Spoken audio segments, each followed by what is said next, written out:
Alors, merci Grand Moussa encore une fois. Pour carie dentaire Serenankat Kisinay, la première des choses à faire, le premier conseil que j'aimerais donner à une visite systématique chez le dentiste tous les 6 mois ou au moins une fois dans l'année. Même Khargrani Kharbane Suntan. Il faut se sentir quand même.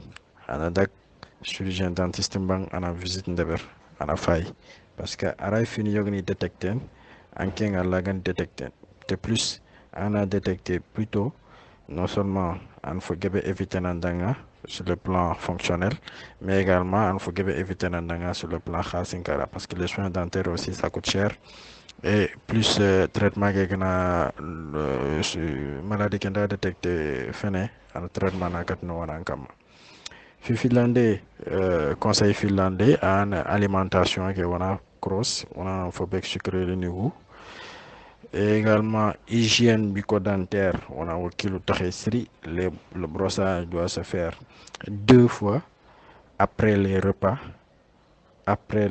parce que sergebe et gana gir xen ko direct rek in brossandina gana ni wuro en dernier geste nganya en brossandi ana gir soxba am jira nga brossandi annan lakkanya sanankun annan brosu lanca ko si sedangatel golnya agana nga yigen golnya lakhanya ngana yige en général golnya loxo wala antu wasen joxu ngay annan brosu anna brosandi après anna ranca ko si anna tax kat yarxate c'est après les repas voilà ana kundeber normalement et également visite systématique et bien de chirurgien dentiste que gana ni facteur tani nga yey araga kambogu araga karike riel litin araga no wondin maki akana détecter par exemple en kambogu jaxasanto ñagan akanga ray aligné nandang comme ça ken kari an nakata éviter surtout gana ni lomno ñaan e kambogu jaxasanto ngana ni et lamna tant qu'ils sont jeunes c'est facile de traiter ça voilà. Donc, rien ko plus haut nante yiganu ko noxa pour éviter la carie wala fumbe ga carie lié non din yiganu ko noxa ngana defo donc ken carie lié non dina donc il faut éviter à tout prix le grignotage voilà yiganu ko noxa wana espace lay et également après à la fin je mettrai une vidéo qui permet de comprendre wagan xawa kambo brosen moxobe donc 2 fois dans la journée et ça pendant 3 minutes donc et également brossant des près après les 3 minutes il est bien en a mousqué en a format 1 minute comme ça on a qu'à réagir avec les dents parce que fluor que vega pat kenoko o hajun den kenya pour que na kat agir en a rémunération de ver. Oh, nawari Monsieur Sibi, nawari Mohosiri, vraiment, une famille qui veut quitter, on a brossé ngo bondi, igandem palle, unda yige bopre onora kumbrose, ay kefini fumbeni raga kariki eviten, voilà, do yigan misgeb gebeke, fofo katangan sukra yigandenya, donc on a tallina on a wasi jok me buru.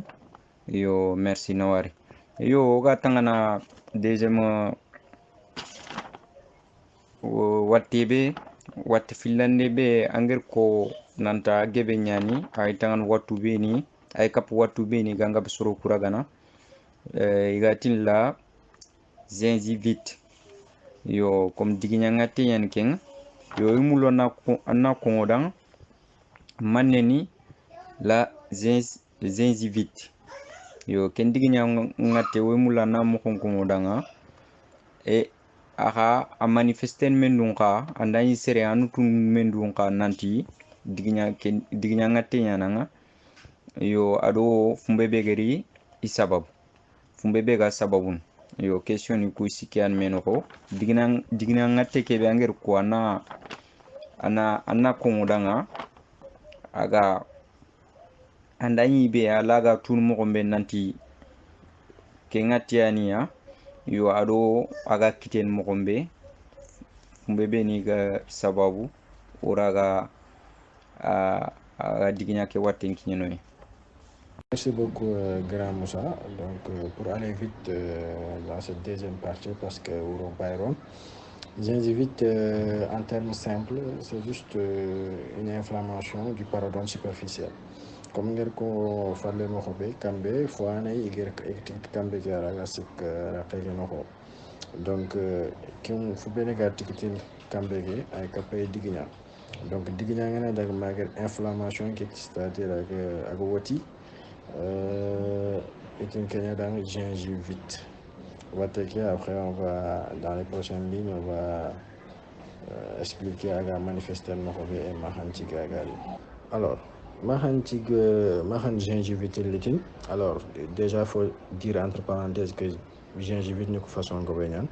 Gingivite n'est serait waté à nyan empêté à manifester, comme par exemple sida et autres. Allah YouTube ni autre gingivite naran.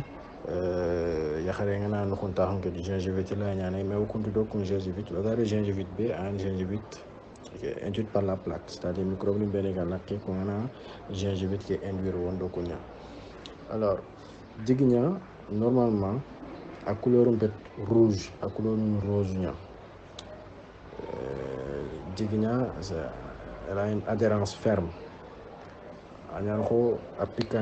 C'est piqueté quoi, comme peau d'orange nga mo xamé no ko mais agana dagma inflammation ngana ray agana toy déjà antul kam honan digna y a quelque chose qui va pas an wala nanti y a présence de plaque, c'est-à-dire microbe ni wala il y a digna tout autour digna an wala nanti afak rouge an wala également ngani bexin frenga bak digna be fofo su gante normalement antisaignant du tout et également ngani brossane ha parfois yang digna ke wal frenga bak kem pas c'est pas normal digna ke an wala nyan ko gal lisna anti nyan ko peau d'orange ke ni mo xobe nyan ko gal briller na tout ça c'est pas normal et également ngani brossane ha parfois anti ko douleur ni nyaga digna ke c'est un signe pour dire que c'est gingivite ñananga digna ke afaga problème ngi tan. Voilà, j'essaie de condenser parce que ici à Dakar il faut tromper de perdu. Donc il faudra en engamer le plus tôt possible pour pouvoir éviter des complications. Alors welcome khadang gingivite aga manifester mo xobé. Maintenant, à conséquence, c'est que gingivite a déclenché, a évolué vers une autre maladie, la parodontite, érythème, comme d'ailleurs Karinga Nyan Mokomerek, c'est-à-dire gingivite, c'est le parodonte superficiel. Mais le parodonte profond peut évoluer, peut progressivement être atteint, malheureusement. Donc, gingivite, forcément, il faut essayer d'arrêter ça. Alors, quels sont les moyens pour éviter la gingivite? Comme pour la carie dentaire, nous combinons pour la gingivite. Il faut être tout le temps en contact d'abord avec le chirurgien dentiste, fréquemment.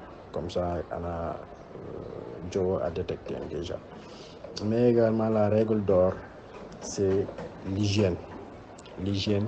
Il faut faire le brossage comme il le faut, au moment où il le faut, avec le matériel qu'il faut.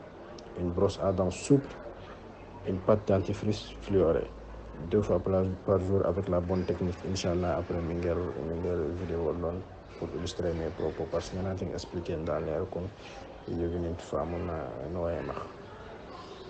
Alors, quand visite avec une hygiène, il faut tous les 6 mois, une fois dans l'année, au moins on a détartrage de verre. Plaque Québec Cambo, microbe niveau au début, microbe ni rek. On a brossé mais au fil du temps, parce que salive qui calcium ni microbe ni kutela mi khoto ek nyako gulla mo. On a tache jaune ni nyana Cambo kama. Tache jaune ni ido au fil de rojon tache ni ngantban. Quelquefois on a détartrage ni de verre ina began Cambo. Parce que igem kendever ken ko ngullo entre guillemets et permettre la bactérie de adhérer à cambo de destruction que ça va continuer, ça ne va pas s'arrêter. donc détartrage tous les 6 mois ou au moins une fois dans l'année. Yo monsieur Sibi odam tiga odam mama franchement a maslange odo fogebe fame fungu gatangana ku watu fili mbe gatangan kari dentaire ado la gingivite odi famu iga kiten mogombe oraga ferbe nyan khawga kisini mogombe yo otinatani harabi wona ile wona mama tanger haket kebe wuto dang angri katoy angri ke toaxi sank groupe ge yo oya maman siri yo katoga masalang enteka o mulo sel diga legrunto beni gamma anga kapangir kubeni ko yo ado diga metan suga maka anga mula annako katoga maslangi ke raqe ntek. Merci beaucoup grand Moussa, c'était un réel plaisir de maslangi diga legri beni mahrek, ce sont des mots de remerciement pour envers Anking déjà comme Ngerko Fallé Mohobe, vous êtes une référence. Pour nous jeunes, vous nous avez motivés. Anking, Ablaye Kamara, Ousmane Diouf, Alagana Inem, ainsi que l'ensemble des bonnes têtes de l'école de Waoundé, Machallah. Et il y en a plein d'autres, Lanta Soukong. Voilà, remercier également mon doyen à la fac, Sarif Diallo, à accueillir à la fac depuis la première année. Merci à l'ensemble des membres du panel. Merci à nos maîtres de Waoundé. Merci à nos camarades de l'école primaire de Waoundé, puisque merci à l'ensemble des auditeurs et on espère que Maslang a profité. Et Inch'Allah, ce sera un plaisir et une occasion pour nous de discuter à chaque fois et de sensibiliser. Parce que c'est ça le but extrême, la sensibilisation de la population. Parce que maladie nous fonda Begui, ça va permettre non seulement de propulser notre économie, et également notre système de santé va pouvoir un peu respirer. Voilà, et c'est ça le but de tout acteur de santé publique. Donc, merci à tout le monde, merci à toi et très bonne soirée à tout le monde, Inch'Allah. Yo vraiment, monsieur Sibi, Gibril Sibi, Youb Sibi, frère Odam Mama Siri, vraiment Odam Mama ngir ke maslangi be devorodang. Yo itinana nawari, Allah ganna tukuta baraje, Allah ganna tuwa ke jiri, Inch'Allah. Yo anyana dumulo anga mula anga kinyen nokumbe. Yo inshallah Allah gana ancire jofno ando silamile monchu ando tuwa murano chu inshallah yo Allah gana tuwa ke jedi yo da su mama sere su gen trinke groupe mu da su mama yo fola kunni wache sere sefega sere su maka question aga maka sire kubeni gi kongi yere ado tem ke khama Allah en question loni inshallah yo invité ngari trenksu inshallah magran jab yo itina fudanga sunkendo khairi Allah ganna sunke ke khairi ngobo inshallah. Assalamu alaikum wa rahmatullah. Yo sans oublier les administrateurs aussi, voilà, oui maman Siri parce que vraiment fike yaren kat bak administrateur nu koan voilà kebe su ga deberin organisation dang invité ni dang voilà administrateur nu